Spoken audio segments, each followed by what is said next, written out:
with another video. So basically today we're going to be filming a story time, and yeah, hold up, let me go and get some water or something to drink because your girl is thirsty. Not that way, no, I'm thirsty. So I'm going to get some plain princesses.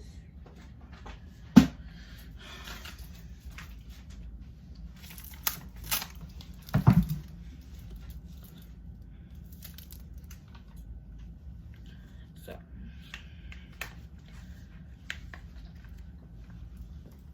today we're going to be doing a story time of when I had brain surgery. Note, this video is not for sympathy or clout or anything like that. And I know my nails and my hair is looking crusty. I gotta get both of them done soon. Just have a messy bun right now. And my nails, I gotta redo them soon. But yeah, so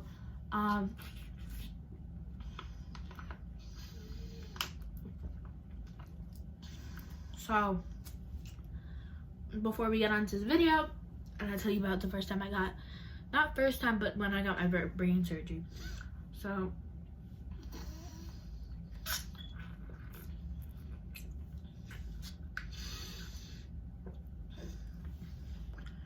okay, so the first thing happened is I already knew I was getting it. I didn't know exactly what was wrong with me, but here's some back information. So I have a brain tumor, and at the time I had fluid in my brain, and like it was causing me a lot of problems. So backtrack a little bit. So before this had happened, I had went to the hospital, and this is like a couple months prior, like before. So I had went to the hospital because I had fainted in school, and my best friend Leah almost like basically saved my life because of her. But that's besides the point. And so I passed out, and in the bathroom, and then I woke up. I went to nurse. A nurse didn't do anything about it. She literally was just like, oh, you passed out, okay. She didn't send me home. I think she sent me home. I don't remember, but I had went to ER, and they had said that I had type 2 diabetes, which was incorrect. Oh, and like a couple, like 2 years before this, they had already known that I had the brain tumor and all the fluid. They could have avoided it when I got this CT scan, but I don't remember what it was for, the CT scan when I got it. But yeah, so back to what I was saying.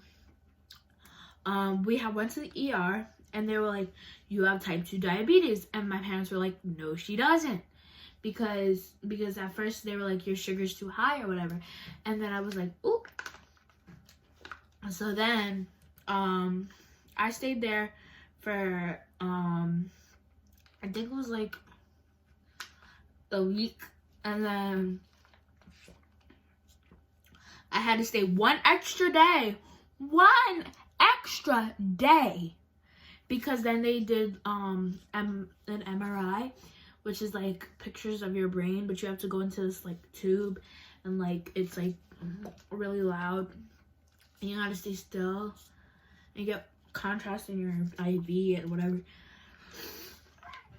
So I get those every year now. I used to get them every 6 months, but I'm good now.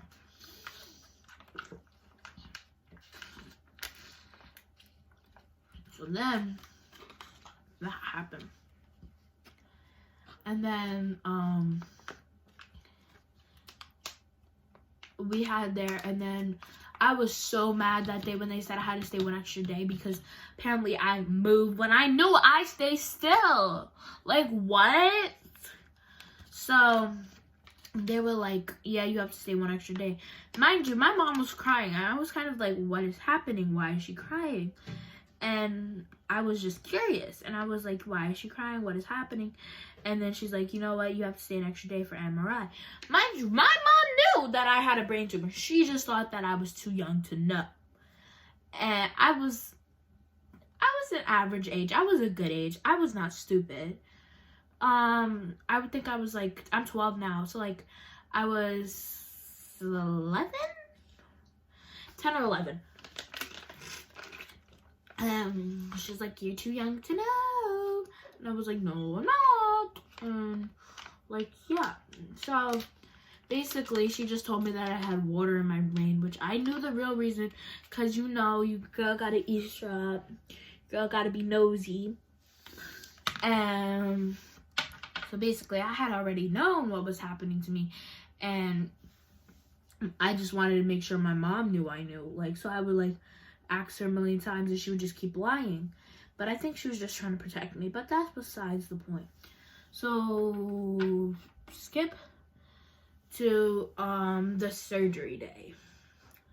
So it was surgery day, and I have a high pain tolerance. So that day we had went in for a surgery. My mom is paranoid. It was supposed to be same day surgery, but my mom is paranoid. So I had to stay there overnight because my mom didn't want anything to happen to me, which is fair. And yeah, so that day was like, so I was kind of scared, but at the same time I wasn't, because I was like, well, this is happening to me. Why is this happening to me? I was just mostly confused on what was happening. But then I kind of got over it in a way, but I was like, and then it was surgery, and then it was like, then I went into the pre-op room. So pre-operation, then I got my anesthesia, which was a nice time. Well, actually, no. Before that, I had met my mom's friends. They were really nice. They gave me a fancy gown. They gave me some fancy socks. They gave me a lot of nice stuff. They gave me, like, a whole bunch of stuff for my stay there, because that's what they do or whatever. So, I met her friends. They're really nice. I think I met Candace. I met Tracy. I met Monina. No, I didn't meet Monina. I met, what's her name? I'm so sorry for forgetting your name. I think it wasn't Joanne. I met a lot of her friends. So, yeah. And then, it was basically time to go and get my anesthesia. And I met another one of her friends while getting my anesthesia. The anesthesia honestly tastes like salt water, and it's like hard to describe, but they put this mask on you, and you're just like, it feels like you're about to, like, it's weird. And then you just try to resist sleeping, but you can't. But they have music on, so they have some salsa, like, hey, and that's besides the point. But they had done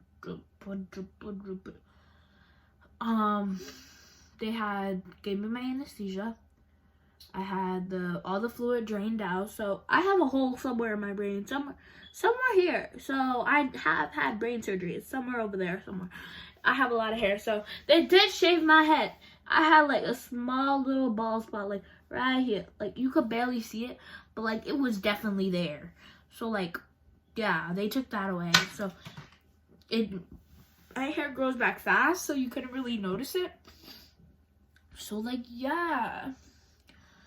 So, and then I had woken up. Everybody was there. I didn't really want to see anybody.